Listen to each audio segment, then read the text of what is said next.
Hello everyone. आज हम देखेंगे कि मॉलिक्यूलर मास किस तरह से फाइंड आउट करते हैं किसी भी मॉलिक्यूल का। सबसे पहले तो हमें क्या करना होता है, उस कंपाउंड का जिसका भी हमें मॉलिक्यूलर मास कैलकुलेट करना है उसका हम मॉलिक्यूलर फॉर्मूला लिखते हैं। सेकेंड स्टेप में क्या करना होता है, हमें इंडिविजुअल एलिमेंट्स के जो नंबर ऑफ एटम्स हैं वो कैलकुलेट करने होते हैं। सपोज हमारे पास दिया हुआ है CaSO4। अब यहाँ पे कैल्शियम के कितने एटम्स हैं 1, सल्फर के कितने हैं 1 और ऑक्सीजन के कितने एटम्स प्रेजेंट हैं 4, क्योंकि ऑक्सीजन के सबस्क्रिप्ट में 4 लिखा हुआ है। अगर आपके पास किसी एलिमेंट के सबस्क्रिप्ट में कुछ भी नहीं मेंशन होता है इट मीन्स इट्स 1, और अगर मेंशन है तो वो उसी नंबर के इक्वल होंगे नंबर ऑफ एटम्स। और अगर आपके पास इस तरह से होता है ब्रैकेट में इस तरह से है अगर, तो ये सबस्क्रिप्ट O के साथ भी है और H के साथ भी है। ठीक है, यहाँ पर कैल्शियम के एटम्स कितने होंगे 1, ऑक्सीजन के 2, हाइड्रोजन के भी 2। इस तरह से आपको नंबर ऑफ एटम्स काउंट करने हैं। फिर थर्ड स्टेप है, जो एटॉमिक वेट है हर एलिमेंट का वो उनके नंबर ऑफ एटम्स से मल्टीप्लाई करना है। जैसे अभी हमने जो एग्जांपल किए थे जिसमें जैसे एक एटम है तो एटम के मास को मल्टीप्लाई करोगे नंबर ऑफ एटम से। एटॉमिक मास आई थिंक आप सभी ने देख लिया होगा, जो मैंने आपको लिंक शेयर किया था। फोर्थ स्टेप में आपको क्या करना है, सभी वैल्यूज़ को जो आपने कैलकुलेट की हैं थर्ड स्टेप में उनको ऐड कर देना है और आपको मिल जाएगा molecular mass. It is so much easy. और लास्ट में आपको क्या करना है, इसका यूनिट लिखना है AMU। AMU stands for atomic mass unit, और कभी कभी हम AMU की जगह सिंपल U भी लिख देते हैं। ओके, सो अब कैलकुलेट करते हैं कुछ मॉलिक्यूल्स का मॉलिक्यूलर मास। अब देखो फर्स्ट आपको क्या दिया हुआ है NaOH। इसको स्टेप बाय स्टेप कैसे लिखोगे, NaOH। सबसे फर्स्ट स्टेप में हमें क्या करना होता है, मॉलिक्यूलर फॉर्मूला यहाँ पर लिखना होता है। सेकेंड स्टेप में हमें इनके नंबर ऑफ एटम्स काउंट करने होते हैं। नंबर ऑफ एटम्स देखो, सोडियम के एटम्स कितने हैं 1, ऑक्सीजन के एटम्स 1 और हाइड्रोजन के एटम्स 1। ठीक है, थर्ड स्टेप में हमें क्या करना होता है, इनके जो रिस्पेक्टिव एटॉमिक मासेस हैं उनको मल्टीप्लाई करना होता है इनके नंबर ऑफ एटम्स से, जो भी हमारे पास एलिमेंट्स प्रेजेंट है। सोडियम का जो एटॉमिक मास है वो क्या होता है 23, ऑक्सीजन का 16, हाइड्रोजन का 1। मल्टीप्लाई करोगे तो यही आएगा, क्योंकि 1 से मल्टीप्लाई करते हो किसी नंबर को वही आता है। और लास्ट स्टेप में आपको क्या करना है, फोर्थ स्टेप में इनको ऐड करना है। ऐड करोगे तो क्या बनेगा, ऐड करोगे आपके पास तो ये बनेगा 40 और लास्ट में इसका यूनिट मेंशन कर दोगे। तो ये हो गया molecular mass for NaOH। Second आपको क्या दिया हुआ है Na2CO3, सोडियम कार्बोनेट दिया हुआ है। सोडियम कार्बोनेट के लिए कैसे कैलकुलेट करोगे, ऐसे ही सेम चलाओगे इसके लिए भी Na2CO3। सोडियम के कितने एटम्स प्रेजेंट है अब यहाँ पे 2, क्योंकि सोडियम के सबस्क्रिप्ट में आपको 2 दिया हुआ है। कार्बन के कितने हैं, कार्बन के सबस्क्रिप्ट में तो कुछ नहीं है तो 1। अगर यहाँ पर ये ब्रैकेट में होता तब आप मेंशन करते कि कार्बन के सबस्क्रिप्ट में भी 3 है। ऑक्सीजन के सबस्क्रिप्ट में कितना है 3, तो इसके एटम्स कितने हैं 3। उसके बाद सोडियम का जो एटॉमिक मास है वो क्या होता है 23, कार्बन का 12 और ऑक्सीजन का 16।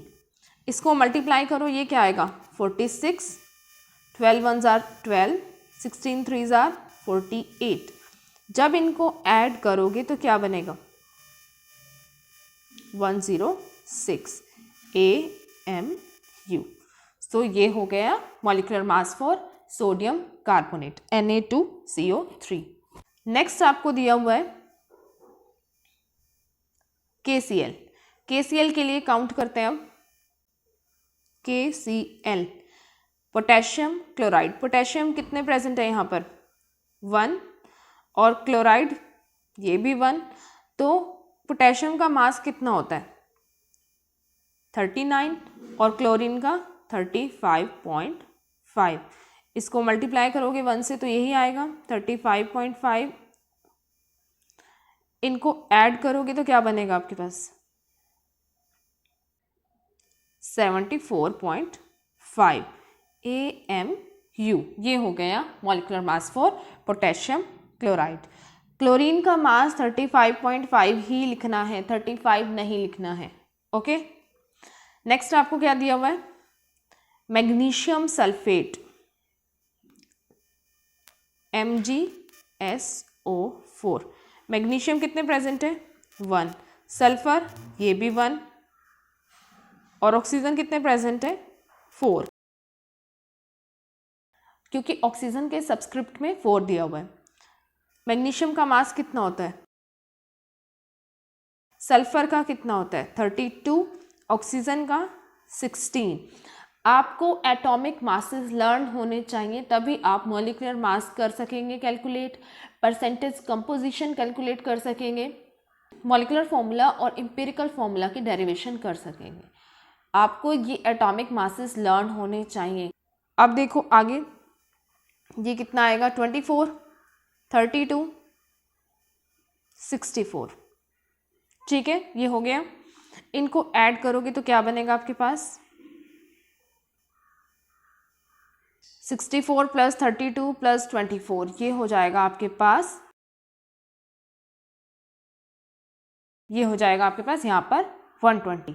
तो इसके आंसर को किस तरह से लिखोगे 120 AMU। ओके, ये हो जाएगा आपके पास molecular mass for magnesium sulphate. उसके बाद आपको किसका दिया हुआ है हाइड्रोजन कार्बोनेट H2CO3। इसके लिए कैलकुलेट करते हैं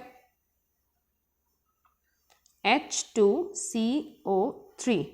हाइड्रोजन कितने हैं यहाँ पर 2, कार्बन 1, ऑक्सीजन 3। हाइड्रोजन का मास कितना होता है 1, कार्बन का 12, ऑक्सीजन का 16। 2 1s are 2, 12 को 1 से करोगे तो 12, 16 को 3 से करोगे तो 48। इनको ऐड करो, ऐड करने के बाद आपके पास क्या बनेगा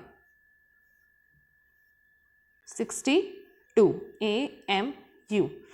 ये हो गया आपके पास molecular mass for hydrogen carbonate H2CO3। Last देख लेते हैं आपके पास क्या दिया हुआ है NCl3। NCl3 के लिए काउंट करना है NCl3। नाइट्रोजन कितने हैं 1, क्लोरीन कितने हैं 3, क्योंकि क्लोरीन के सबस्क्रिप्ट में 3 मेंशन्ड है। नाइट्रोजन का मास होता है 14, क्लोरीन का मास होता है 35.5। करो इसको सॉल्व, 14 को 1 से मल्टीप्लाई करोगे तो 14, और अगर 35.5 को 3 से मल्टीप्लाई करोगे तो क्या आएगा 106.5, और फिर इनको ऐड करोगे तो क्या बनेगा आपके पास 120.5 AMU। This is the required molecular mass for nitrogen trichloride. So ये हो गए मॉलिक्यूलर मासेस की calculation. I hope it was easy.